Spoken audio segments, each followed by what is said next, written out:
our bridge inspection program that we have to do every other year, and just at this past inspection, which was done this past November, they itemized some things on the First Avenue Bridge. Namely, it's on the bridge deck itself. It's starting to delaminate. Water's getting into the deck, and they feel that it's to the point now that it has to some rehab has to be done to it in order to extend the life of the bridge. What they're going to do, they have to take out, they're going to have to map those areas that are delaminated, and a contractor will have to remove those areas. They'll mill the entire surface and put on a new overlay over the deck to create a good sound deck to reseal the bridge to keep the water out of it. The agreement with Calhoun Burns, they'll do the field work, they'll map the areas of the deck that need to be removed and replaced. They'll prepare plans and specifications in accordance with DOT standards, and they'll also be on site during the construction to make sure that the work is being done in accordance with their specifications. Also, a part of this project, we've talked about, due to the new middle school, we're seeing more pedestrians using First Avenue. And First Avenue, there's no sidewalk along First Avenue from approximately G Street, just east of G Street, up to the bridge. And the city, we're going to put together plans and specifications for a sidewalk project along First Avenue. But on the bridge itself, we need to add a barrier rail to separate the pedestrians from the roadway, as well as the guardrail that's there now. We're going to take off the old guardrail, put up a chain link fence to protect the pedestrians from the edge of the bridge. And as long as we're doing other work on the bridge, it makes sense to do this work that's needed for the sidewalk along with the same contractor at the same time. So Calhoun Burns will also include in their plans the barrier rail, the modifications to the guardrail, as well as the actual sidewalk connections there at both bridge abutments. The city will provide some field survey for Calhoun Burns as long as we'll put together the front-end documents for the construction documents. And we'll be in charge of the bid letting process as well as coordinating with utilities. The total cost for Calhoun Burns, it's a lump sum price of $35,910, and there's an additional cost of for some environmental testing services that's estimated at $750. So I'd recommend approval of the structural engineering services with Calhoun Burns for the First Avenue Bridge project. Will that get done when the school's not in session? Yeah, actually, yeah, this work will take place this year. We'll set it up for a late fall letting, and then the work will be done actually in 2018 during the summer when school's not in session. In non-school time, you said? Pardon me? In non-school time? Right, during the summer when school's not in session. It's just that at this time, it wouldn't be the right time to let it. By the time they can get everything done, all the contractors will have their work scheduled. So what we'll do is that we'll actually let it next fall, this coming fall, when contractors are looking for work for next year. When are we anticipating doing that sidewalk? Is that this summer? Yes. Okay. This part of the services, is this scheduled to come out of local option or is general fund as far as this initial process? The 35.9. Oh, for the professional services? Yeah. I think the plan had to be used local option sales tax fund. Okay.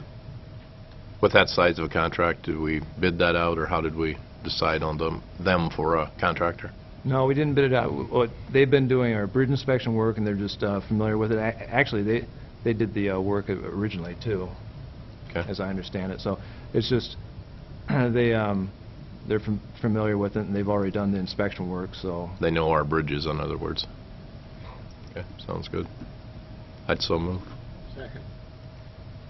Any further discussion or questions? Clerk will call the roll. Yeager. Aye. Friesman. Aye. Hammond. Aye. Malero. Aye. Starr. Aye. Resolution 7-17 is approved. Consideration of Resolution 8-17, setting the date for public hearings on proposals to enter into general obligation corporate purpose loan agreements and to borrow money thereunder, and approve engagement letter with Dorsey Whitney for this borrowing. Discussion. So as part of the budgeting process here for fiscal year 18, there's a number of items that we've listed that we intend to generally obligate and borrow for a short-term period, and those items are listed in detail on the summary. Includes police equipment, fire equipment, street equipment, work done to the 401 North Main building, sidewalk work, building repair work, and so on and so forth. To be able to do that, we need to set a public hearing and have discussion on the use of funds for doing that. And so what we're going to be doing here tonight is setting the public hearing to review those items. We're looking at borrowing a total of $214,000 thereabouts is what we're looking at right now. Some of that is, as you can see in the resolution, is set up through it as an essential corporate purpose, and the other ones are a general corporate purpose. So between the $200,000 limit on the essential corporate purpose and the $40,000 limit on the general corporate purpose, that'll more than cover anything that we're looking to borrow for this year. So this will be setting that public hearing to get that accomplished.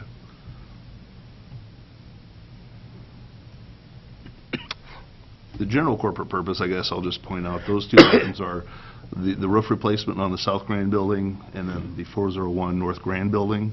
Since those are building repairs and the buildings aren't dilapidated per se, they're a general corporate purpose and not an essential corporate purpose. We have to go about that a separate way. So that's what differentiates those from the rest of the group. This just allows us to create the debt to make the borrowings, and then it gets paid back off. And Yeah, we typically do a one-day borrow Right. with that, and this is what obligates that debt to do that. so move. Second. Any further questions or discussion? Clerk will call the roll. Friesman. Aye. Hammond. Aye. Malero. Aye. Starr. Aye. Hager. 8-17 is approved. Consideration of the second reading of ordinance 1098, amending section 105.06 of the code pertaining to yard waste. Discussion. This is second reading of this ordinance change. This is just some housekeeping work. We noticed within our yard waste, chapter 105, it still made reference to the use of stickers. It also made reference to allowing people to burn things on site. And so those are practices that we no longer allow, but it still showed as being in our code. So this effectively takes those out, updates the code, and also we also took the opportunity to put in our annual pickup procedures for leaves and brush and whatnot. So what you have here is an updated ordinance that takes care of those corrections. So move. Second. Any other questions or discussion? This is one of those ordinances, getting back to the burning, that basically it's just kind of, if it gets reported, is the way we kind of enforce that. Typically. Okay. Yeah. Yeah, if we receive complaints about open burning or something being burnt that shouldn't be, I mean, we respond to it and we rely on reports to be able to enforce that. I would assume that our officers are, as they're driving around town, would kind of watch for that as well, though. If they see it, they would stop and do it without someone reporting it. So, Absolutely. We do find quite a few that we stop and talk to. It's actually a pretty easy thing to detect. yeah. I can speak to that. I've had officers pull up to my house, and once they see that it's just me cooking my food and not actually burning the neighborhood down, then they take off. So at least a couple of times a year they swing past because they see something. So. But you look guilty anyway. Well, yeah, there's that. And maybe if I was cooking better something like steaks or something, they'd stop longer. But There you go. it's just hot dogs and burgers normally. Any other questions? Discussion? Clerk will call the roll. Hammond. Aye. Malero. Aye. Starr. Aye. Yeager. Aye. Friesman. Aye. And we'll have the second reading. Ordinance number 1098, an ordinance amending section 105.06 of the Charles City Code of Ordinances for the purpose of modifying the requirements for the disposal of yard waste. Thank you. Consideration of the second reading of ordinance 1099, amending Chapter 27, the code pertaining to Public Housing Board. Discussion. Yeah, and what this is an update to our Housing Board ordinance.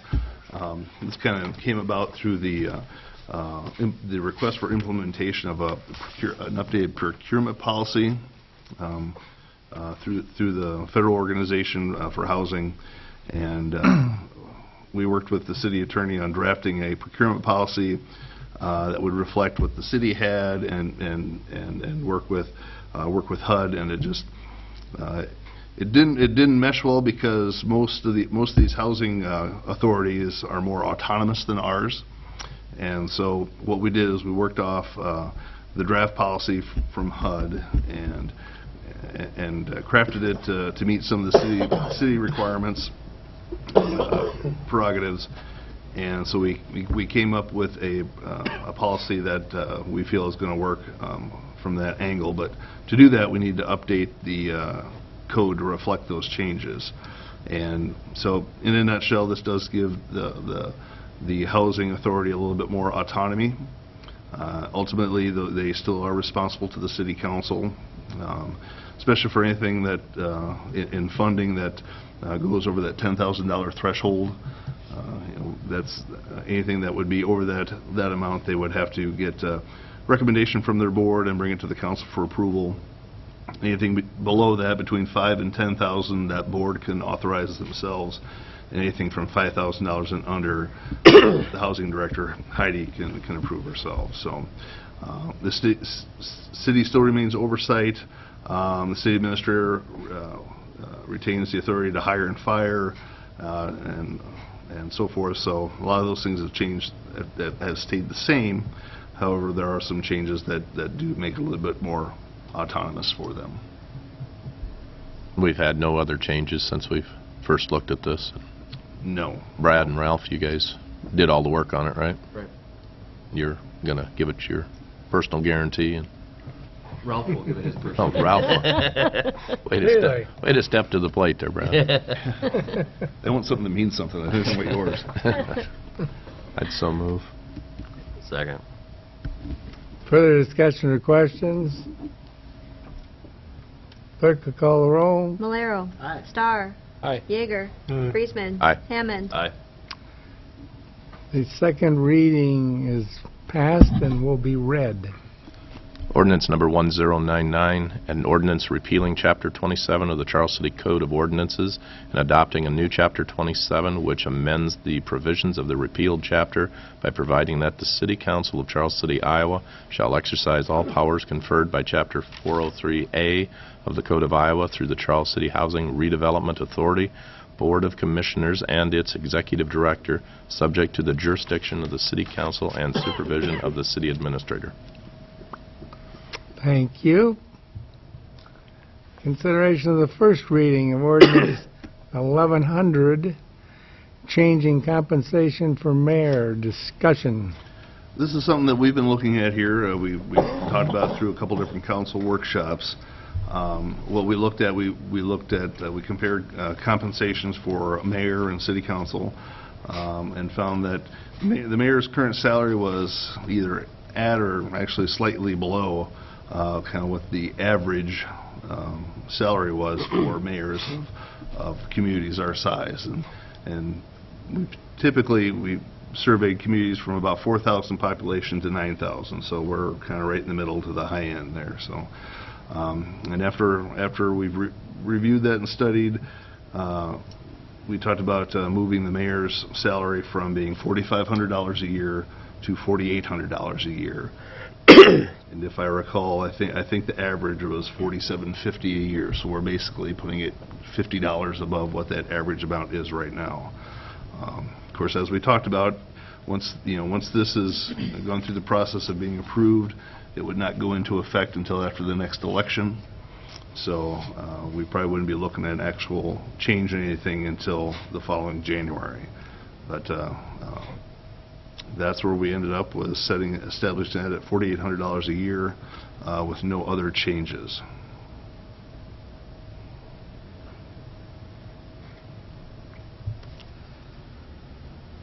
Further discussion or questions? Need a motion? I'll move that. Second. Clerk will call the roll. Star. Aye. Yeager. Aye. Friesman. Aye. Hammond. Aye. Malero. Aye.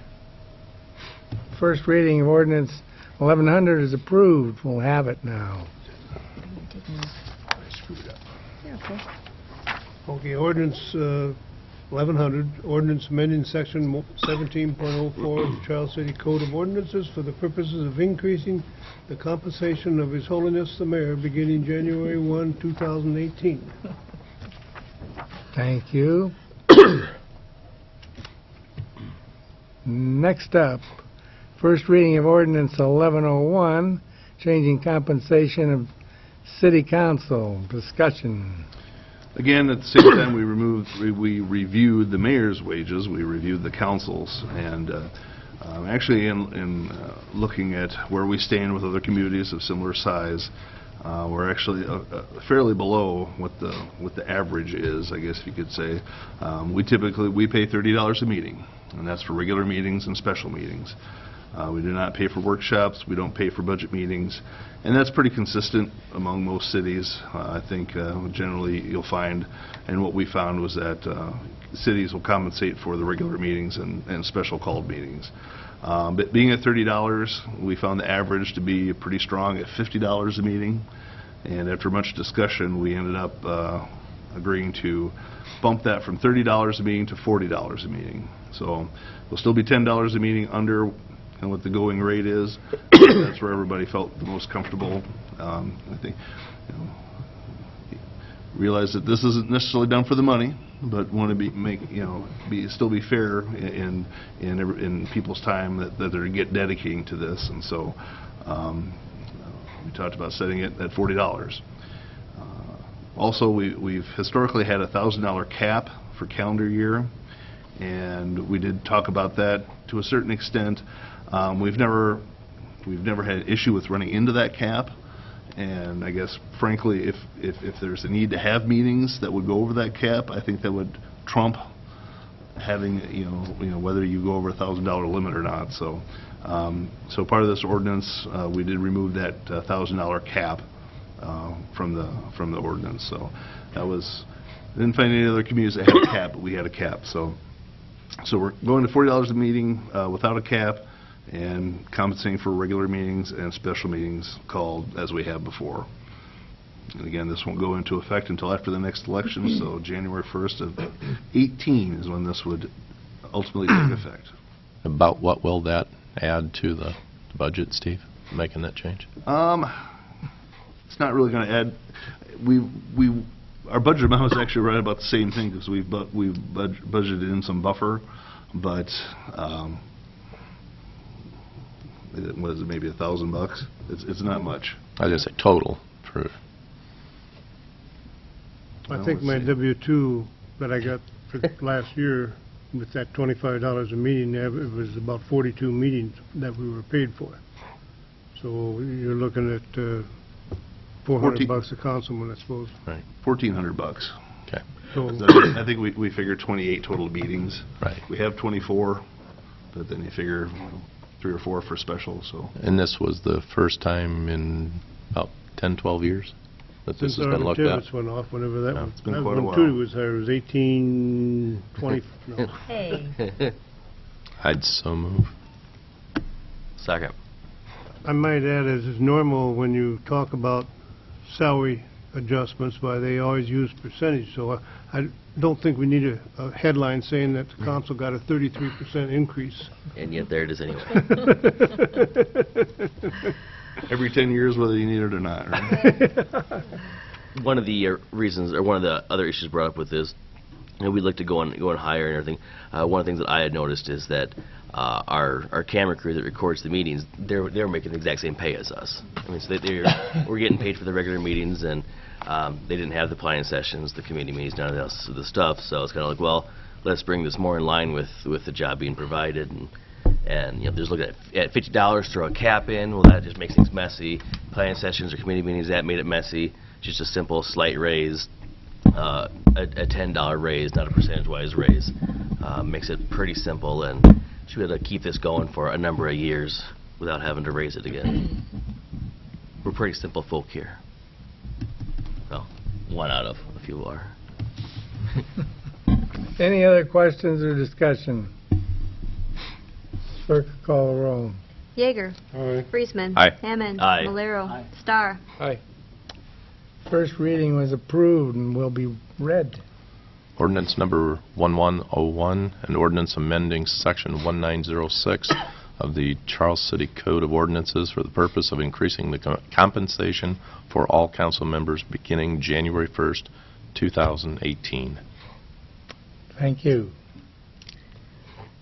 Miscellaneous correspondence. None, Your Honor. City Attorney's report. I don't have anything tonight, Your Honor.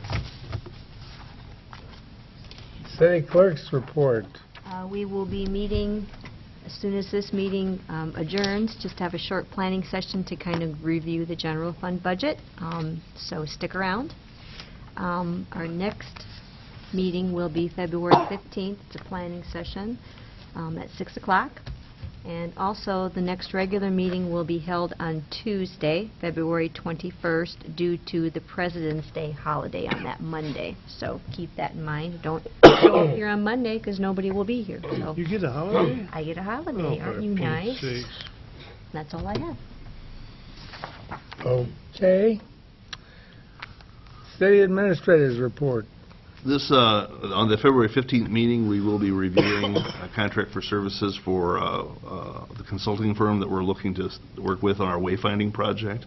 Our wayfinding group had gone through 3 different lists of qualifications from three different firms. There was a clear consensus on the top choice, and John and several others conducted an interview on Monday or on Friday with them, and so we're very pleased with the outcome. So we'll be looking at that package on Wednesday, with hopefully looking to consider approval in the near future, maybe that following council meeting, but certainly we want to try and get that nailed down as soon as possible so we can get working on that, since we do have a fall deadline with the Main Street grant that we had to help with that. So that'll be coming. I also want to mention that on March 3rd, I think we've scheduled that controlled burn for the house at 301 South Johnson with the fire department. And so everything's been signed. Chief Whipple has made a first choice date of March 3rd or an alternative date of March 10th, I think. So that'll be coming up here too. So Have all 60 cats been removed from that property as of yet? they will be on March 3rd. Alrighty. We do have a advisory RAGBRAI committee meeting tomorrow afternoon, so if anybody's interested in volunteering, if anybody's interested in being co-chairs, please let myself or anybody on the committee know, and we'll be happy to take your name down and get back to you. So we're working through that. So that's all I have. Thank you. Board, Commissioner, Committee reports. Well, one sort of. The mayor and myself tomorrow will be heading down to attend the Iowa League of Cities Legislative Day. The mayor will be there in the city capacity as well as representing the League of Cities as their president. I'll be there as a person just who enjoys harassing our legislators in order to advocate for policies that are either working in support of or against communities in Iowa. And I will bring back details of the exciting adventure of League's Legislative Day. So. Thank you. There a motion to adjourn? So moved. I mean, excuse me, yes. Second. I was a little too excited. All those in favor signify by saying aye. Aye. Those opposed? We're adjourned. Just in a hurry to get the budget. I love it. You want to How do you want to operate this? I don't know. Up here, down Felt there? like Andy Serio just really jumping on that adjournment. Seems like a lot of work to move tables around. Do you want to just stay this way? Yeah, doesn't matter Good to by me. Advisory committee